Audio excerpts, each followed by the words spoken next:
Hello, everyone, and welcome to our very first chess lesson. So, in this chess lesson, because it's our very first one, we'll just talk about how the game works. So, you can see we have a chessboard right here. Before we put anything on it, let's just talk about the board. So, you can see there's 8 rows and 8 columns. And if you counted every single square, you could pause the video and count. There's 64 squares. So, there's 8 rows, 8 columns. We call rows ranks and files are columns. Uh, it's just kind of the technical terms we use when playing chess. It's good to know them because people use them a lot.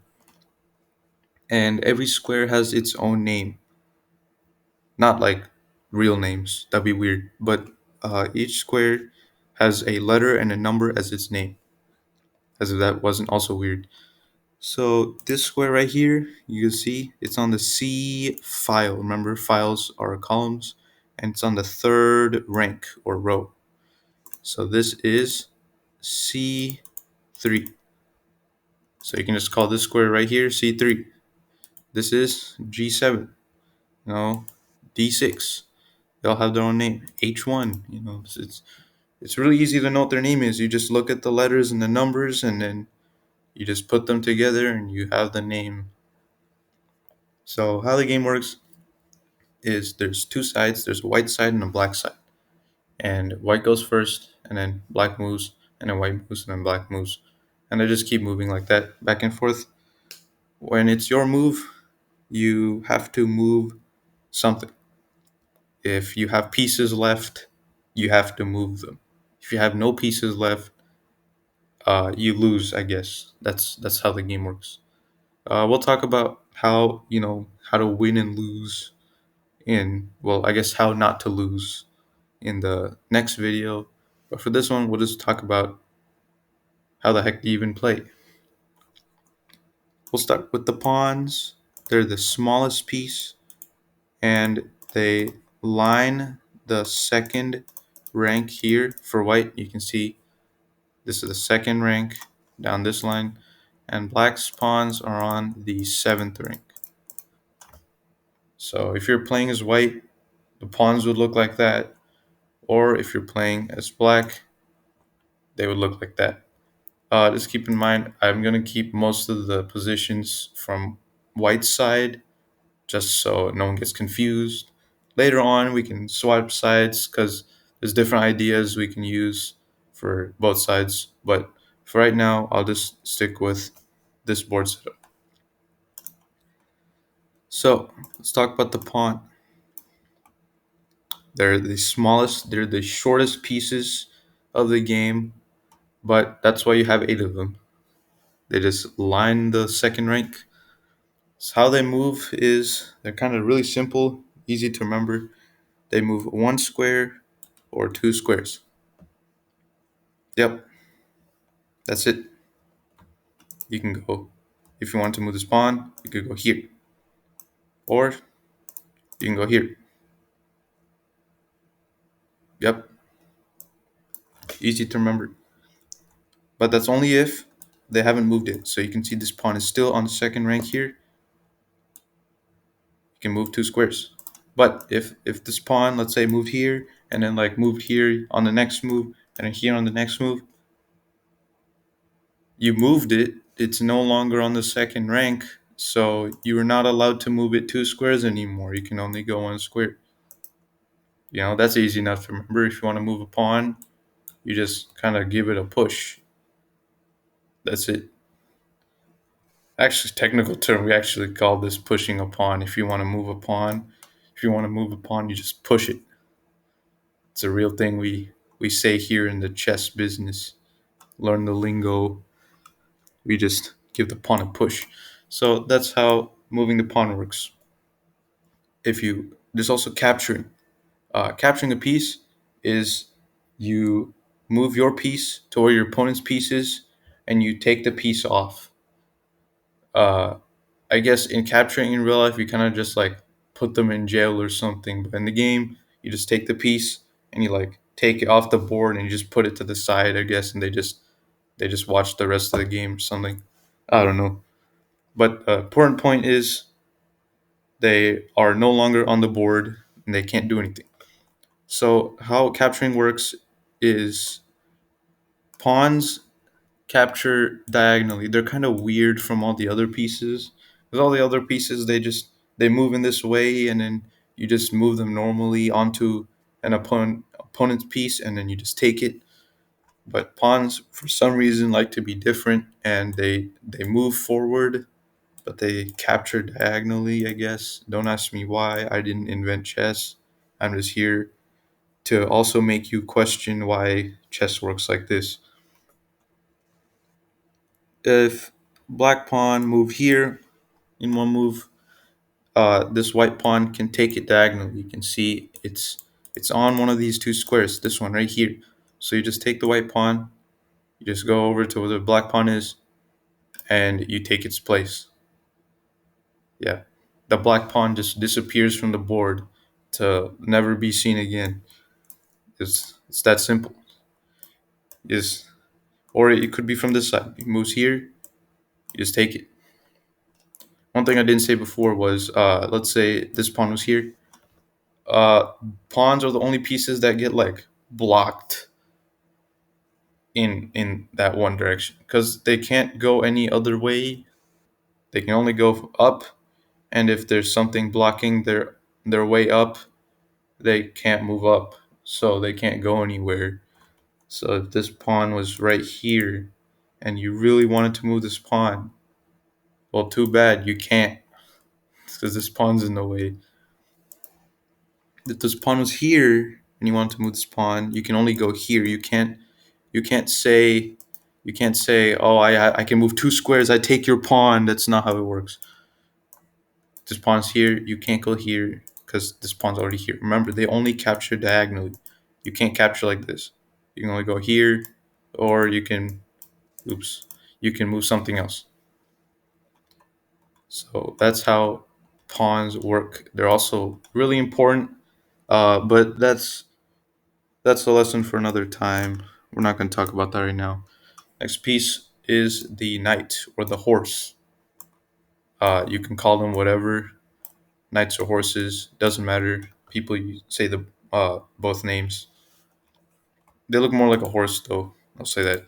So knights start on the B file and the G file on the first and eighth rank. So from White's point of view, the knights would be on these exact squares at the beginning. They might not be there, later on in the game, but that's where they start. So let's move this knight to the middle to see how it moves. Knights move in this weird L shape. It's not a straight line. Again, I don't know why knights do this. They also like to be different. But I guess you can't stop a horse. A horse will do whatever it wants to do. They move like two squares in this straight line, and then you turn a corner like that. So, like this, if you wanted to move, I don't know, like one, two, turn. And you could see like the board even highlighted all the moves you can go. You can go to all of these squares. Yes, every single one of these is an L shape. If I highlighted every single one of these, they're all L shapes, every single one. And then you have like a weird pattern thing. But that's how they move. They move in this L shape, not in a straight line. You go two squares and then you turn a corner. Knights are also kind of different because they can move through pieces, which nothing else can do. But like I said before, you can't stop a horse. Horses will do whatever they want to do. They will jump over other pieces, which is exactly what they do if you move them like this. You can see the knight was here, and you want to go here, but like, oh no, this pawn's in the way. No, it's not. You can just go through it because horses, they just jump over everything.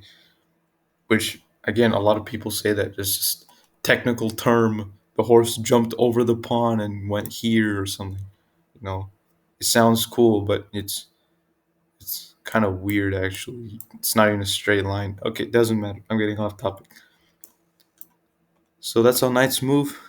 You want to go here, you can go around it like that.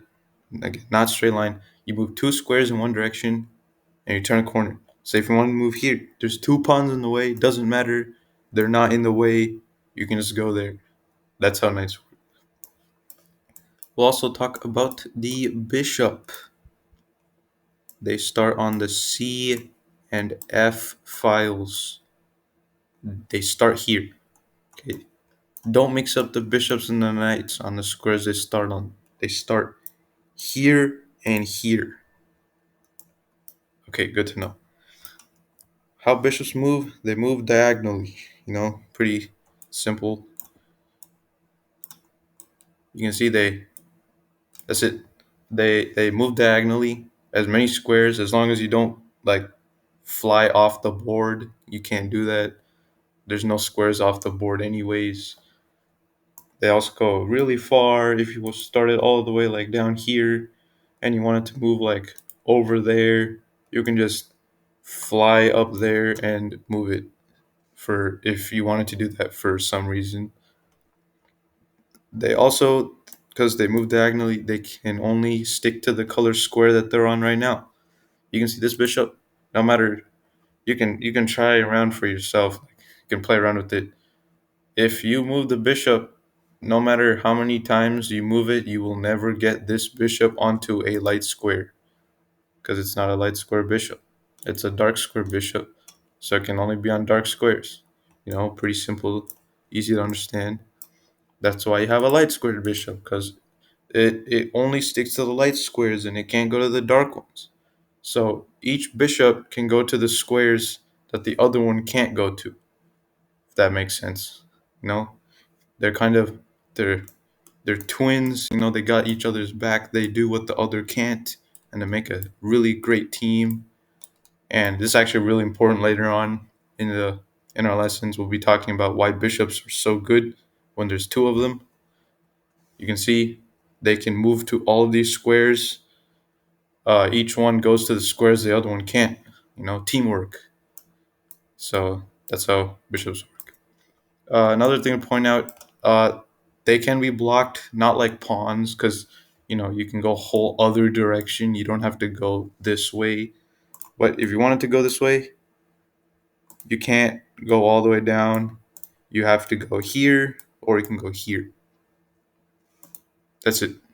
If you wanted to go this direction, you can go one or two. This guy's in the way. If you want to go this square, you got to take this first, and then you can go there later. If you really really wanted to go there for some reason, or if you wanted to move this, you could just go the other way. There's a whole other direction you can move. So that's how they work. This also works for every other piece that moves in straight lines, which is like two other pieces that go. You can't go through stuff. And if it's your piece, you definitely can't take your own piece. That's not allowed. Why would you capture your own army? Makes no sense to me. You could only go up to here and in the other completely other direction. Okay, so that's how it works. The other piece we're going to be talking about, another one, is the rook. There's also, you got two of them. Your opponent got two of them. They start on the corners of the board. Simple to understand. They're the castle towers. Those are always on the edges of the board. Because they're on the ends of the castle. The corners. I'm getting off topic. Never mind. Okay, we'll just talk about how they work. It's a tower, but it can move for some reason. Just think about it like that. They look like a tower, so they go to the corners. They move in this kind of plus shape, not like the bishop, where the bishop was like an X shape. This is a plus shape. Okay, two completely different things. The rook goes up, down, and sideways. Same thing as the bishop, as many squares as you want, as long as you don't teleport off the board, because that's not allowed. You can go all the way up here, or you can go all the way over here. You can go two directions from the corner instead of one. They're kind of better than bishops, which is why they're worth more. We'll talk about that later. So rooks can go in a plus shape, just like other pieces. You can't go through this. I mean, just like the bishop, I guess the knight can go through pieces because you can't stop horse. It will jump over everything. So yeah, that's how rooks move. You can't go here, you can go here, or you can take this, or you have like three completely different directions you can go to. That's how they move. They move in this plus shape. They start at the corners. Simple, easy to understand. They are stone towers that move. Makes sense to me. Next piece we'll talk about is the queen. You only got one queen. They start on the D file. I know it's not symmetrical anymore. It looks weird. Yes, please bear with me here. They start on the D file. Don't mess this up. Don't swap because you also got a king. You got one king. So now all of a sudden it's symmetrical on both sides. Don't swap them. It's very important. The queen goes on the same color square as the side you're playing as. So if you have the white queen, it goes on the light square like this, and the black queen goes on the dark square. Yeah, don't mix that up. It's wrong. Just don't do it. How the queen moves is if you remember the bishop and its diagonalness, and you remember the rook and its plus shapeness, uh, the queen is just them combined. So yeah, this unlocks a whole new way of moving where you can go in like every direction. Not actually every direction, these eight directions. Okay, these eight directions: up, down, sideways, or diagonally. This is why the queen is the most powerful piece. As you can see, it can move like everywhere, not actually everywhere. These eight directions, keep that in mind. If you're in the corner, remember the bishop could go one direction, the rook could go two directions, and the queen can go three directions.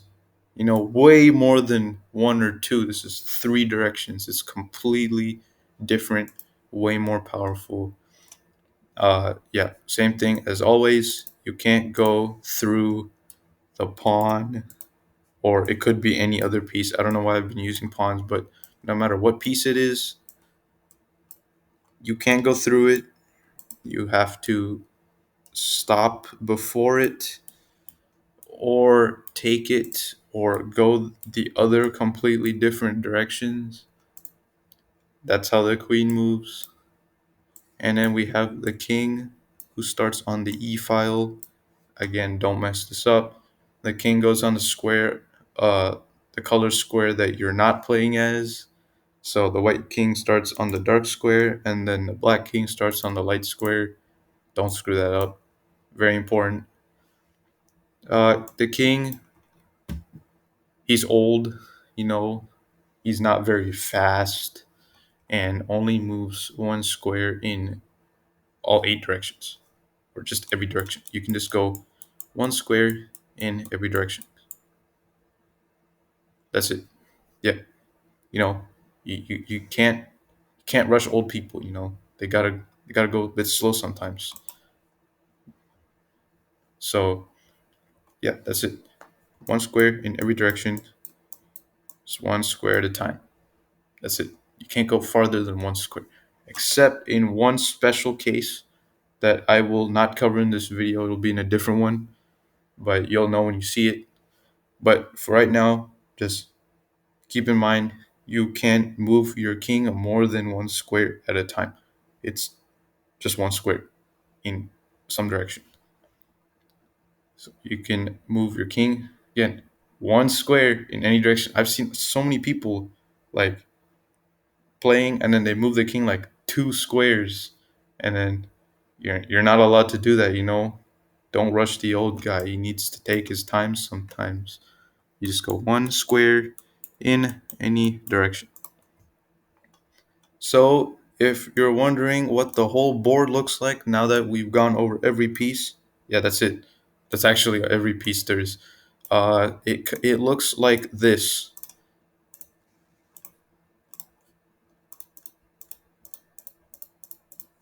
You see that? That's your whole army right there. You got your eight little guys, and then you got two of your bishops, two of your horses, and two of your rooks, and you got one queen and one king. So the same thing is for a black, but like in reverse. It's on the other side. Hold on. I'm a bit slow. Knights don't go in the corner. And you have two of them. Okay.